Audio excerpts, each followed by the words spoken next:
Hola amigos, mi nombre es Sergio Hornung, soy hijo, padre, amigo y pastor de la iglesia Agua Viva en Lima, Perú.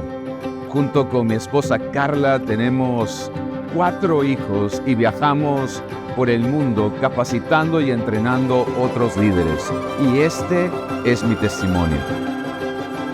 En alguna ocasión lo escuché en una de sus prédicas hacer una autorreferencia diciendo que usted era la oveja negra de la familia que se convirtió en el pastor de la familia. ¿Cómo fue para usted vivir con ese estigma perteneciendo precisamente a una familia pastoral?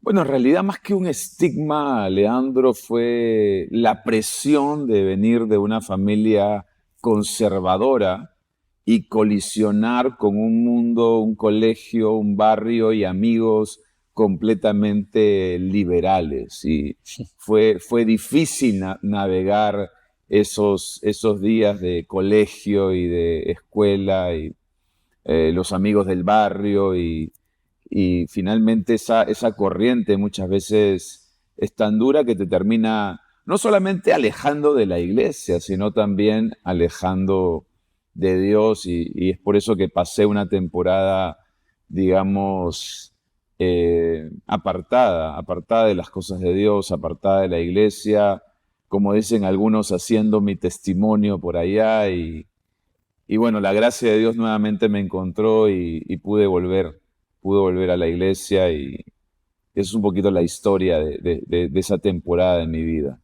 ¿Y en qué momento dejó de vivir de espaldas al ministerio, ¿no? ¿Cómo fue ese reencuentro con la iglesia de sus padres? Imagino que hubo un reverdecer en su propia relación con Dios. Sí, yo recuerdo todavía que tomamos un viaje familiar. Mis padres querían tomar un tiempo con la familia y hacer unas vacaciones juntos, pero teníamos que parar primero y visitar una iglesia donde él estaba invitado y luego continuábamos el viaje. Hasta ahora no sé cómo terminó esas vacaciones en un encuentro. Terminé yendo a un encuentro ese fin de semana de vacaciones. Dice que estaba todo premeditado. Exacto, Ok. exacto. No sé. Creo que fue Dios, la providencia de Dios. Pero en ese encuentro Dios me habló demasiado claro, ¿no? Y fue un momento de quiebre para mí donde tomé la decisión de volverme a Él, volver a la iglesia, volver a mi llamado y bueno, a partir de ahí, claro, empezó un proceso, ¿no? Pero sí recuerdo hasta la fecha muy clara el día que sucedió todo eso, ¿no? ¿Y cómo es para las personas que están en esa situación de sentirse apartadas de Dios, lejos de la iglesia, tener ese reencuentro, ¿no? O sea, ¿cuál es la ebullición de sentimientos? ¿Qué es lo que evoca? Bueno, yo siempre me he sentido también mucho como el hijo pródigo, ¿no? En el sentido de que se fue lejos de casa, se alejó de su padre y al final te encuentras que la vida que pensabas que era eh, plenitud, alegría, satisfacción, termina siendo completamente vacía, ¿no? Y es ahí donde también recuerdas que tu padre te está esperando con los brazos abiertos. Eso es lo que te termina nuevamente de cautivar y enamorar y lo que te da pie también a regresar a la casa y volver a encontrarte con tu padre. ¿Y cómo fue que pasó progresivamente a involucrarse en la iglesia de sus padres? Sí, yo regresé no tanto con el deseo de ser pastor, la verdad, pero con el deseo sí de cambiar, de enrumbar mi vida, de volver a encontrar propósito y poco a poco no solamente me fui enamorando de Dios, sino en ese proceso me fui enamorando del ministerio, me fui enamorando del llamado y eso sí no fue de un día para otro, eso sí fue algo que tomó un tiempo, pero cuando yo menos lo esperaba, ya no solo sentía nuevamente pasión por Dios, sino también tenía una pasión por el ministerio, una pasión por servirle a Dios. Y ahí fue cuando empecé a liderar un pequeño grupo de jóvenes. Luego tomé una red un poco más grande.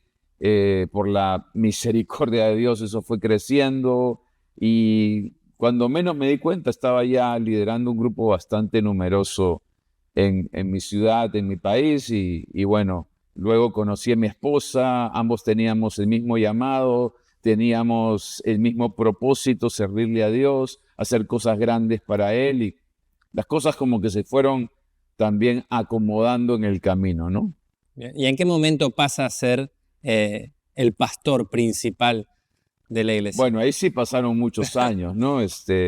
Me volví a Dios en ese encuentro que te conté, luego pasamos con mi esposa a liderar jóvenes, luego pastorear toda la red de jóvenes, luego estuvimos en diferentes áreas como la escuela de líderes y conociendo un poquito cada área dentro de nuestra iglesia y nuestra congregación, hasta que llegamos a un punto a ser copastores de la iglesia junto con mis padres y finalmente ya fuimos los pastores principales. Y cuando llegó ese momento, ¿cuáles fueron? Me imagino, debió haber una charla entre usted y su padre. ¿Cuáles fueron las palabras de él con usted?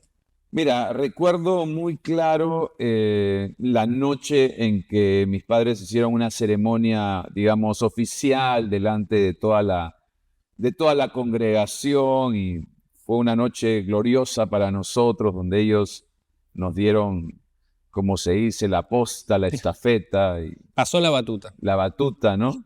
Y al día siguiente recuerdo que fui a tomar desayuno con mis padres y ahí mi padre me dio algunos consejos de liderazgo, de ministerio, de, de pastorado también, pero nunca voy a olvidar sus palabras finales, porque él me dijo: hijo, muchas personas en la iglesia y fuera de la iglesia van a esperar que tú uses mis zapatos y llenes mis zapatos. Pero yo quiero decirte, como tu padre, usa tus propios zapatos, porque mis zapatos te pueden quedar o muy pequeños o te pueden quedar muy grandes, y ambas cosas te van a hacer tropezar en la vida.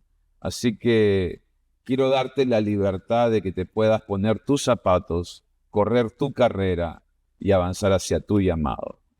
Y eso fue para mí muy, muy especial, porque me dio la libertad de poder ser yo en el ministerio, y también me dio la libertad de hacer cambios y algunas reformas dentro de la iglesia que eran necesarias en ese momento. Así que fue hasta ahora una de esas conversaciones que te terminan marcando, ¿no? Mejor tropezar con sus propios zapatos.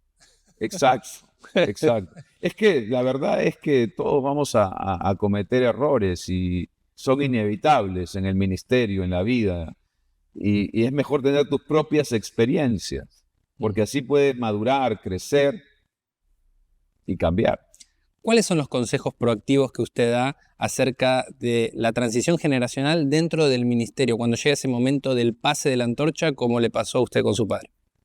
Bueno, lo primero, Leandro, sería decir que ninguna transición es fácil. Ninguna transición, ya sea de iglesia, de ministerio, inclusive en el sector público, privado, no es fácil una transición. Pero la transición más difícil es la que nunca se hace. Además, creo que es importante que recordemos que Dios es un Dios generacional. Él quiere que lo que empieza una generación, la siguiente generación lo incremente y la siguiente generación lo multiplique. Él es el Dios de Abraham, de Isaac y de Jacob. Y creo que para que se pueda lograr eso, se necesita una transición en el ministerio y en la iglesia. Sin transición no hay generación. Así que creo que es importante también recordar que éxito sin sucesor es un fracaso. No importa todo lo que podamos acumular en el ministerio, en la iglesia, si muere con nosotros, en realidad De nada vale. de nada sirvió. Así que el éxito de un líder, de un pastor, de un ministro, no es cuánto pueda acumular durante su ministerio, durante su pastorado, sino cuánto pueda transicionar a la siguiente generación.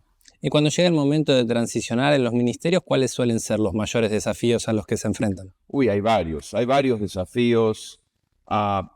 Creo que hoy en día uno de los grandes desafíos es la preparación. Hay muchos ministerios que en los próximos años, y esto además lo dicen las estadísticas, van a necesitar una transición. El problema es que muy pocos están preparados. Y cuando hablo de preparación, Leandro, no solamente estoy hablando de la preparación de aquel discípulo que va a tomar el puesto del mentor, líder o pastor, sino hablo también del mismo pastor. Sí. Porque muchos pastores se resisten a la transición porque no ven futuro, no ven dónde pueden migrar después de esa posición. Es por eso que es tan importante que tanto el discípulo como el líder se preparen para esa siguiente estación. Está diciendo que los pastores muchas veces en ese momento de transicionar luego se sienten desorientados dentro de su propia iglesia, que no entienden cuál es su rol. Exacto. Y muchas veces sienten que su identidad está amarrada a la posición que tienen. Si pierden la posición, por lo tanto pierden su identidad. Entonces, hay varios desafíos ahí que hay que tener en cuenta a la hora de transicionar. Y es por eso que yo creo que hay que preparar obviamente, así como Moisés preparó a Josué para que tome su lugar, pero los Moiséses también tienen que prepararse para la siguiente estación de sus vidas. Hay muchas situaciones que promueven el cambio en las iglesias. La pandemia, sin ir más lejos, es un ejemplo claro de cómo las iglesias deben cambiar sus estrategias, deben repensarse. Hoy por hoy, la iglesia del 2019 ya no existe. ¿Cada cuánto una iglesia debería replantear, no, reitero, sus estrategias de cara a la idea de extender y expandir el reino? Yo creo que el cambio cambió. Todo lo que encontramos en literatura y los expertos decían anteriormente, antes de la pandemia, que un ministerio, una iglesia debía cambiar ciertas estrategias, marketing, cada 10 años. Hoy eso ya no existe, ya los cambios son mucho más frecuentes y recurrentes en una iglesia. Ya el cambio no es opcional, el cambio es vital para la supervivencia de una iglesia. Hay dos tipos de iglesia, hay dos tipos de congregación, hay dos tipos de organización hoy en día, las que están cambiando y las que están muriendo. Ya el cambio, además, no puede ser un evento. El cambio debe ser parte de la cultura de la iglesia y de la institución. Ya los cambios no nos pueden sorprender. Es inevitable cambiar. La buena noticia, Leandro, es que aunque vivimos en un mundo cambiante, tenemos un Dios que no cambia, pero tiene poder para cambiarlo todo. ¿Y cuál es el equilibrio que debe haber en una congregación? Porque yo me pregunto, ¿cómo se hace para cambiar en miras de un progreso necesario de ser actuales a la coyuntura sin perder el norte que Dios trazó para un ministerio en sus comienzos? Sí, lo que pasa es que hay que hacer una gran diferencia entre lo que es la esencia, el ADN, el corazón de la iglesia y lo que son las estrategias, lo que son los métodos y lo que son los sistemas. La esencia, el ADN, el corazón de tu iglesia no puede cambiar porque esa es su razón de existir. Pero lo que son métodos, estrategias y sistemas tienen que estar en constante revisión para que podamos siempre poder cambiar y mejorar. Yo creo que ahí es donde mantenemos el balance y el equilibrio que tú hablas. Y cuando usted recibió la iglesia de su padre, ¿en qué cosas pensó cambiar? De hecho, ¿en qué cosas cambió? Porque evidentemente algo sucedió. Cuando la recibió había alrededor de 20.000 miembros y hoy superan los 40.000 miembros. Es decir, ha hecho un cambio, un progreso en esa misma iglesia, y eso que a veces pareciera bastante difícil, hacer crecer una iglesia que ya es numerosa. Primero que nada, decirte que si no hay cambio, entonces no hubo transición. No puede haber transición y no haber cambio. Así que sí, hicimos cambios, pero los cambios también tienen que ser bien pensados y tienen que ser graduales además, para que la congregación y las personas lo puedan recibir de la mejor manera. Y volviendo también a la pregunta anterior, creo que es importante tener un balance, porque no cambiamos el ADN, ni la esencia, ni el corazón de nuestra iglesia, sino fueron cambios de forma, fueron cambios de estrategia, fueron cambios de modos de hacer la iglesia. Por ejemplo, mi padre era muy formal, él siempre vistió en traje, en corbata. Yo no lo hago así, uso más jean, uso más camisa, pero el mensaje sigue siendo el mismo.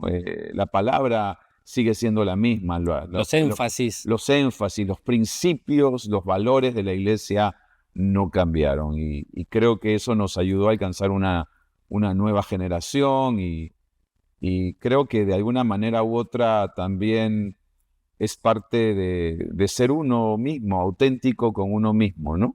¿Y fue fácil para usted y su padre en esa misma relación que tenían avanzar en esos cambios? Es que la verdad es que el cambio suena bien hasta que te toca a ti. Así que yo pienso que nunca cambiar es fácil, pero si lo vemos desde que el cambio es una necesidad y que no lo podemos evitar, ni tampoco podemos huir de él, creo que lo hemos abrazado de la mejor manera. Venimos hablando de algunas situaciones que producen cierto estrés en el quehacer de la iglesia. Hablamos de transiciones generacionales, hablamos de los cambios y precisamente en este tiempo hemos grabado una serie junto a usted en Reina Media acerca de las crisis. ¿Qué vamos a aprender en liderando en tiempos de crisis? Creo que es una serie que nos va a ayudar a responder a la crisis. Yo creo que para nadie es un secreto que estamos viviendo tiempos de crisis en el mundo, crisis en los gobiernos, crisis en la economía, crisis social, crisis de valores, pero crisis también en la iglesia y en los ministerios. Y no es la crisis la que determina nuestro destino ni nuestro futuro, sino cómo responder a esa crisis. Y durante la serie compartimos, basados en nuestra propia experiencia, en nuestras propias tormentas y desiertos que hemos vivido, algunas herramientas que creo que van a ser muy valiosas para pastores, líderes y cristianos en general, para poder responder adecuadamente, efectivamente, a las crisis de la vida. Tocamos temas desde debe ser mi primera respuesta a la crisis, temas como cómo motivar a nuestro equipo en tiempos de crisis y también cómo podemos enfrentar la crisis y superarla con la palabra de Dios. Así que creo que va a ser súper útil para pastores, líderes, pero yo creo que es una serie para público en general. En la evaluación que está haciendo, ya que usted tiene la posibilidad de recorrer el mundo y hablar con líderes y pastores, ¿cree que mirando el escenario nosotros estamos atravesando una crisis como iglesia? Bueno, las estadísticas dicen que no mienten y algunas estadísticas son realmente muy confrontadoras en este sentido. Algunos dicen que el 90% de los pastores terminó cansado el ministerio el último año. El 75% se siente estresado. El 70% se siente infravalorado. Y algunas estadísticas aún mencionan que el 40% pensó en renunciar el año pasado. Así que, muy alto, sin duda, hay una crisis no solamente en la iglesia, en el ministerio, sino también en los mismos pastores. Y creo que es algo de lo que se debe hablar y creo que es muy importante hoy en día poder tener amigos en el ministerio que nos ayuden a navegar esos tiempos difíciles, a transitar por esos desiertos, ya no solamente ministeriales y pastorales, sino también personales, porque al final del día el pastor sigue siendo un ser humano con luchas, con tentaciones, con problemas, con necesidades, y creo que es muy importante tenernos unos a otros. Creo que es muy importante ser vulnerables y no creernos una suerte de superhéroes espirituales, sino entender que también somos de carne y hueso, con debilidades, con luchas, con tentaciones, como lo acabamos de decir, y al final del día todos necesitamos a Dios, pero también todos necesitamos amigos. ¿Y por qué los pastores se sienten infravalorados? ¿De quién sería la responsabilidad en ese caso? Porque hay dos partes, ¿no? Lo que la iglesia espera de un rol de autoridad, pero también lo que el pastor comunica hacia su congregación. Sí, totalmente. O sea, yo pienso que por un lado la iglesia debe aprender a valorar y honrar a sus pastores como lo enseña la palabra de Dios, pero por otro lado yo pienso que el pastor debe estar muy claro en su identidad, porque cuando nosotros asociamos nuestra identidad a un título, a un rol o a una posición, entonces en el momento que no tenemos el título, la posición o el rol, entonces dejamos de tener una autoestima saludable y comenzamos a caer en una serie de complejos y además empezamos a necesitar a tener esa aprobación de las personas. Entonces yo creo que es una combinación de ambas cosas, ¿no? ¿Y qué le diría a un pastor que se encuentra en esa situación de necesitar la aprobación de su congregación, de sentirse desvalorizado por su congregación y construye su propia identidad en base a los logros de su iglesia? Que la mayor aprobación no viene del hombre, sino viene de parte de Dios, y el mayor título, la mayor posición es la de hijos de Dios, y a partir de ahí yo pienso que podemos tener una autoestima y una valoración correcta de nosotros mismos. Si no, cualquier otro tipo de valoración basada en lo que digan las personas o en lo que diga un título en la pared va a ser demasiado frágil y ligera. Claramente el liderazgo hoy por hoy necesita un tipo de preparación que no es solamente académica, sino también emocional, comunicacional. ¿Usted cree que el liderazgo de las iglesias está lo suficientemente preparado hoy en día?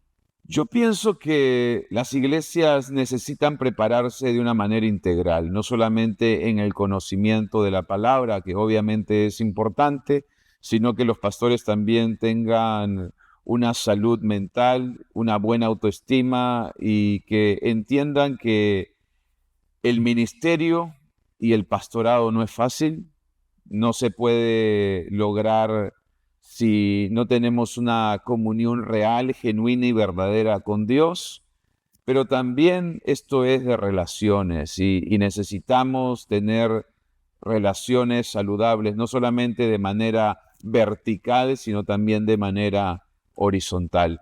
Una de las cosas que yo veo hoy en el pastorado es que los pastores están muy solos y muchas veces, ¿Y a qué se debe? no sé, la verdad, yo pienso que de alguna manera u otra también mientras vas subiendo en esta carrera ministerial, mientras más arriba estás, más solo estás, eh, pero también mientras más arriba estás, más fuerte sopla el viento, entonces tienes esa, esa, esa complicación, porque sí, tienes más exposición, tienes más responsabilidad, pero también las tentaciones, las luchas, las pruebas son más grandes. Entonces, yo creo que sí es importante por ahí encontrar un equilibrio y un balance. Recién decía que es difícil pastorear y justamente en su caso le tocó estar de los dos lados, ¿no? Ser hijo de pastor y ahora ser pastor siendo padre.